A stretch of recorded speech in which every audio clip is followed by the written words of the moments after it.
ojek online dan menunggu sampai alamat tempat pertemuan dikirim oleh sang pemandi jenazah. Aku harus tetap santai, jangan sampai aku nampak mencurigakan di mata mertua dan adik-adik iparku. Mau kemana kau, Virus? Tanya mertua saat kaki ini melangkah melewati ambang pintu. Aku mau keluar sebentar, cari rokok. Ujarku berkelit. Kau kan, tidak merokok? Tanyanya, alasanku tidak diterima oleh pemikiran mertua. Ping! Sebuah pesan masuk ke gawaiku, pesan dari sang pemandi jenazah yang mengirimkan alamat di mana aku harus menemuinya. Ah, aku mau beli charger ponsel. Ucapku lagi. Bukannya tadi sudah kuberi 1 charger ponsel? Tanya Aldo seraya mendekat, alasan apa lagi yang akan kubuat. Sementara, waktuku tidak banyak. Ini! Bantu kilangin bumbu dan juga kelapa, jangan lama-lama, karena sebentar lagi mau dipakai. Ucap mertua seraya menyerahkan plastik berwarna merah dan karung beras yang berisi kelapa belum diparut. Tetapi, Bu. Aku menggantung ucapanku, karena mertua langsung menyela sebelum aku selesai berbicara. Sudah, cepat sana. Kami semua lagi sibuk memasak, hanya kau saja yang tidak punya kerjaan. Katanya terus menyodorkan benda itu. Aku terpaksa mengambil karung dan plastik yang diberikan oleh mertua. Namun, aku tidak langsung mengantarnya sendiri, melainkan aku meminta bantuan pada Pak Kosim. Tetangga yang lumayan akrab denganku. Pak Kosim, Bapak lagi sibuk atau tidak? Tanyaku. Tidak mas, memangnya kenapa? Tanya Pak Kosim. Pak, saya boleh minta tolong tidak? Tolong bantu saya untuk mengilang kelapa dan bahan bumbu dapur ini. Saya ada urusan urgent yang tidak bisa ditinggalkan. Ini uangnya, sisanya ambil saja buat Pak Kosim. Ujarku menyerahkan karung dan plastik itu bersama dengan uang 100.000 pada Pak Kosim. Baik mas, ini nanti diantar kemana? Tanya Pak Kosim. Antar saja ke rumah, kasih kepada mertuaku. Saya permisi dulu ya, Pak Kosim. Terima kasih. Ucapku dan kemudian melangkah pergi keluar dari rumah Pak Kosim. Aku bergegas mencari ojek di pangkalan, karena jika memesan ojek online pasti akan lama sekali menunggunya. Sementara, bunyi ponselku terus berdenting, pesan dari pemandi jenazah itu masuk secara beruntun. Pak Virus, saya sudah sampai. Bapak di mana? Tanyanya, aku masih di perjalanan. Saya masih di jalan, mohon tunggu sebentar, Bu, aku meminta padanya. Pak Virus, cepatlah. Saya takut sekali, balasnya. Memangnya dia takut kenapa? Takut kenapa, Bu? Saya di jalan, susah sekali ini mau balasnya, kataku. Cepatlah kemari, Pak Virus. Pemandi jenazah itu mendesak, ada apa dengannya? Kenapa dia ingin sekali cepat bertemu? Astaga, ada penutupan jalan, Mas. Ujar pengemudi ojek di depanku. Maksudnya, Pak? Tanyaku mengernyit, ada-ada saja jika aku mau buru-buru seperti ini. Terpaksa kita harus putar arah, sepertinya ada jalur alternatif. Namun, di sana pun sepertinya sedang ramai oleh pengendara karena jalanan di sini ditutup, bisa saja kita terjebak macet. Tukas pengemudi ojek tersebut, padahal aku sengaja menggunakan ojek online supaya bisa segera sampai. Tapi, tetap saja banyak halangan yang melintang. Terserah mau ambil jalur yang mana, Pak. Yang penting kita bisa secepatnya sampai. Ujarku, aku merasa sedikit panik sekarang. Pengemudi ojek putar arah. Kami mengambil jalur alternatif untuk menuju ke alamat yang diberikan oleh sang pemandi jenazah. Alamatnya lumayan jauh dari rumahku. Ia meminta bertemu di sebuah bangunan terbengkalai yang letaknya ada di dekat tepi pantai. Saat di perjalanan, ponselku berdering. Terpampang nama Bu Hasanah, ibu si pemandi jenazah itu menelpon. Halo, Bu, saya akan sampai sekitar 20 menit lagi. Ucapku. Mas tolong saya, Mas. Cat. Cat. Cat. Sambungan telepon langsung mati, suara Bu Hasanah juga tidak terdengar jelas, karena suara bising klakson mobil dan motor yang bersahut-sahutan. Sebab, ada sebuah mobil yang jalan melambat di depan sana. Pak, coba klakson yang kenceng. Saya buru-buru ini. Pintaku pada pengemudi ojek. Sudah mas, kayaknya mobil di depan itu jalannya emang lambat. Sahut pengemudi ojek. Aku kesal, rasanya rintangan banyak sekali ketika aku ingin bertemu dengan Bu Hasanah. Sulit sekali menembus jalanan yang ramai dan rawan macet ini, apalagi di kota Jakarta memang sudah terbiasa mengalami kemacetan. Setelah menunggu beberapa menit, akhirnya mobil di depan melaju juga. Jalanan sedikit lengang dan kami bisa melanjutkan perjalanan. Sekitar 10 menit, akhirnya aku sampai juga di tempat tujuan. Tempat di mana kami janjian ketemuan dengan Bu Hasanah. Saat masih berada di luar gedung, aku menelpon Bu Hasanah. Panggilan teleponku masuk, akan tetapi tidak diangkat olehnya. Aku mencoba berkali-kali melakukan sambungan telepon, namun hasilnya sama. Bu Hasanah tidak mengangkat panggilan telepon dariku. Aku pun memutuskan untuk segera masuk, tadi kalau tidak salah kata Bu Hasanah dia sudah sampai. Mungkin saja dia memang sudah berada di dalam.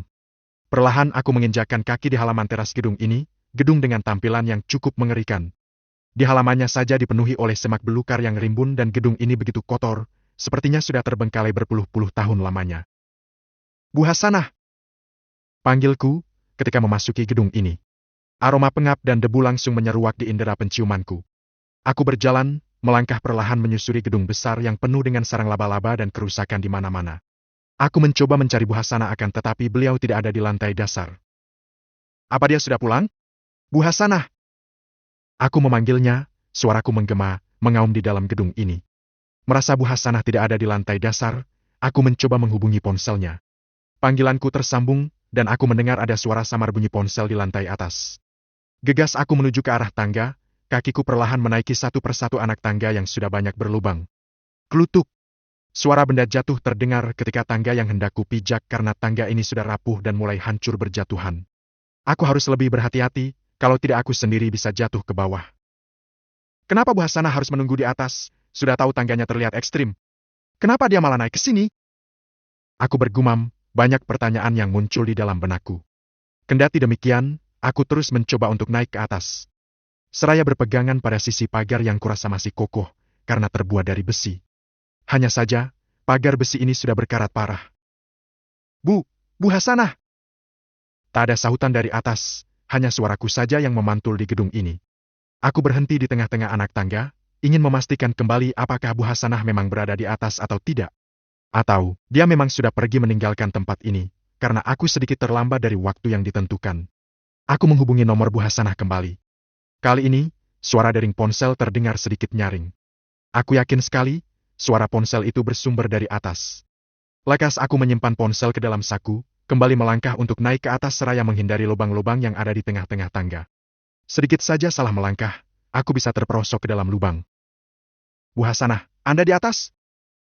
Tanyaku, namun tak ada respon. Lantai atas ini tampak hening. Aneh. Perasaan tadi aku mendengar suara ponsel di sini, tapi kenapa tidak ada siapa-siapa? Aku berkacak pinggang, seraya mengamati sudut demi sudut ruangan di lantai atas ini. Ada beberapa pintu di ruangan ini, dan aku mencoba untuk mengecek satu persatu dari pintu tersebut. Kalau Bu Hasanah tidak ada, lantas, bunyi ponsel tadi milik siapa? Aku terus bertanya-tanya, terlebih Bu Hasanah mendadak tidak lagi mengangkat panggilan dariku. Apa dia marah? Atau dia kecewa karena aku terlambat datang? Aku mencoba untuk membuka satu ruangan di dalam gedung ini, tidak ada yang janggal di sini.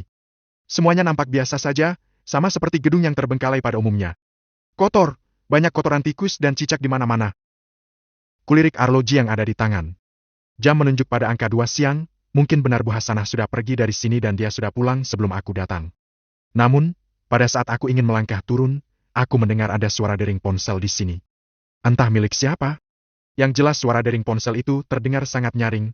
Suaranya sama pada saat aku menghubungi nomor Bu Hasanah. Aku berbalik, melangkah pelan menuju ke arah sumber suara. Aku mempertajam indera pendengaran, agar bisa mendengar lebih jelas dari mana sebenarnya asal sumber suara dering ponsel itu. Tak berapa lama, suara dering ponsel itu mati. Aku pun langsung mengeluarkan gawai dan mencoba menghubungi nomor Bu Hasanah kembali. Benar saja, dering ponsel terdengar lagi. Kali ini aku benar-benar yakin bahwa ponsel Bu Hasanah memang ada di dalam sini. Kalau suara ponselnya saja ada, mustahil Bu Hasanah tidak ada. Atau, ponsel Bu Hasanah terjatuh dan tertinggal di dalam gedung ini. Tapi, sangat mustahil. Aku terus melakukan panggilan, seraya mencari sumber suara dari ponsel Bu Hasanah. Aku berhenti pada salah satu pintu di dalam ruangan ini, kurasa sumber suara bunyi ponsel milik Bu Hasanah berasal dari ruangan ini. Ceklek. Ceklek. Aku berusaha membuka pintu tersebut, akan tetapi terkunci dengan rapat.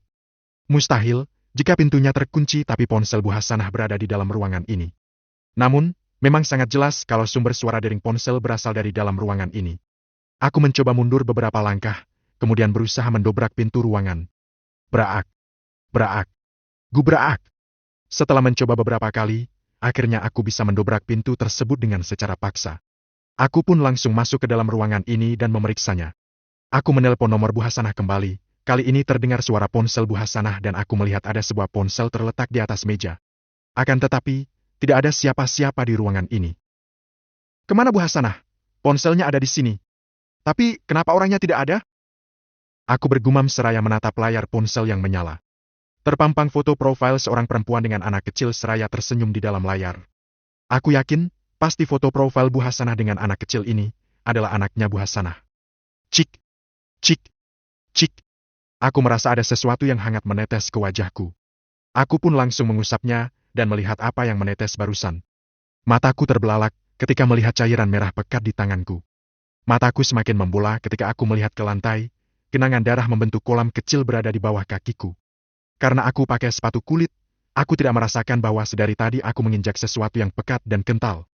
Jantungku berpacu dengan kencang, lututku terasa gemetar. Perlahan, aku mulai mendongak ke atas untuk memastikan ada apa sebenarnya di atas sana. Nafasku kian memburu ketika aku melihat pemandangan di atas. Tubuh ini terasa membeku dan takut seketika menyergap di dalam jiwa. Adrenalinku serasa ditantang habis-habisan. Brug! Sesuatu yang mengerikan jatuh dari atas. Aku pun tak bisa berkata apa-apa selain hanya bisa membekap mulut seraya menahan rasa takut dan kengerian. "Bu Hasanah!" Ucapku dengan kerongkongan yang semakin tercekat.